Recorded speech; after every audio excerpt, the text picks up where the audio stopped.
6:51 in our top headlines here in our Smart Source and breaking updates overnight. We do have new video in from the scene of a head-on crash at Clifford Avenue in the city.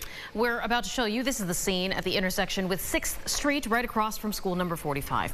Two cars severely damaged from that impact, and the RPD command van, we did witness that on the scene as well. Officers sealed off the intersection by about midnight, and we did also witness some evidence markers on the ground surrounding the vehicles.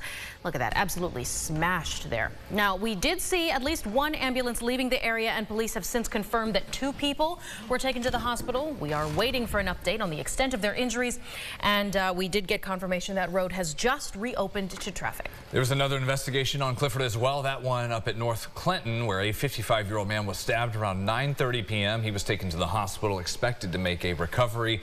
No arrests have been made for the stabbing.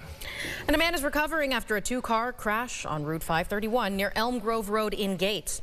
Deputies responded around 8 p.m. where they learned that a woman in her 30s had hit another car while speeding. The driver of that other car, which is a man in his 70s, he was taken to the hospital and he's expected to recover. Deputies say they do not believe that drugs or alcohol were factors in this accident, but that woman did get a ticket. As we look ahead, there's an arraignment coming up this afternoon for a man from East Rochester facing a number of charges for a deadly hit and run here in the city. RPD says on the night of February 21st, Bruce Bugbee, 51 years old, was driving drunk with a child in his vehicle when he ran into a man on a bike, 62-year-old Jerome Blocker, at Norton and North Streets. The victim died at the hospital. Bugbee and his truck were later found at a home in Ontario County. He was charged with vehicular manslaughter, other charges including DWI as well. His hearing, that arraignment, is at 2 p.m. The president is scheduled to announce and immediately enact global retaliatory tariffs this afternoon. U.S. trade partners say they are poised to implement their own counter tariffs as consumers brace themselves for higher prices expectedly. Today's new tariffs are in addition to a previously announced 25% tax on steel, aluminum, and other goods from Canada.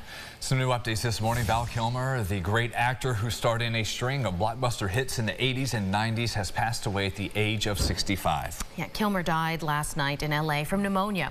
He'd in fact recovered from a 2014 throat cancer diagnosis. He was a unique talent, praised as a chameleon actor who took on varied and challenging roles, including starring alongside Tom Cruise in Top Gun. He took a turn as Jim Morrison in The Doors, and he was even Batman. He is survived by his 2 kids, Mercedes and Jack. Sunrise traffic updates here, 7 minutes to go until 7 o'clock here this Wednesday. Decent volume there in and out of downtown on 490, but no accidents from our Greater Rock Sky High. 104, the Bay Bridge coming in and out of Webster, Ontario, and Williamson. Everything's moving along at speed. 390 through Henrietta, looking good north and southbound. To a health alert this morning and a growing concern. This trend about social media influencers promoting the use of Advil, other NSAIDs to enhance your performance, namely when it comes to going for a run. Well, of course, Iran Spitzer had to look into this, and apparently this is not only maybe not the right thing for you, it might not work. So she joins us in studio with an expert's response.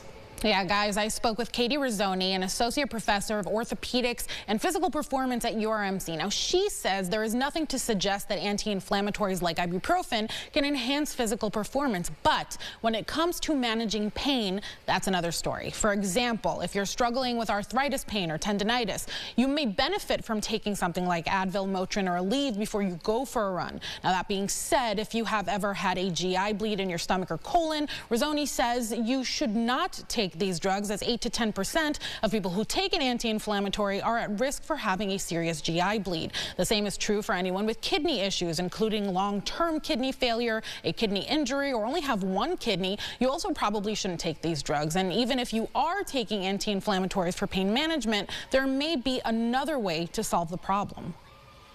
If you're having pain, let's figure out why you're having pain, right? Like maybe rather, and I'm not against people taking medications to help themselves when they have pain, but if you persist in having pain, coming and talking with someone to figure out, well, why are you having pain? We can help you with that.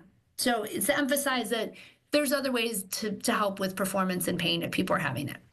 Rizzoni adds that children shouldn't regularly take anti-inflammatories as it can mask pain. That's important to identify, though always check with your pediatrician or primary care physician before making any health decisions, because Rizzoni stresses this is all based on your unique medical history. Guys. Ron, thank you for sharing that. Or your doctor can say, don't run. Just don't run, period. There you go. No running for you. Sit down. I can take my pain medicine now. They say I was about to say, you take pain meds for a different reason now. Follow doctor's orders, right? As we always say, we put that at the end of every medical story that we do.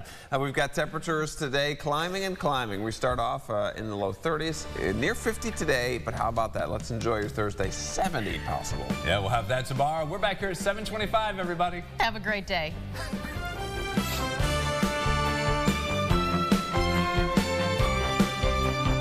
Follow News 8 wherever you are on RochesterFirst.com, Facebook, X, and on our app for news and weather.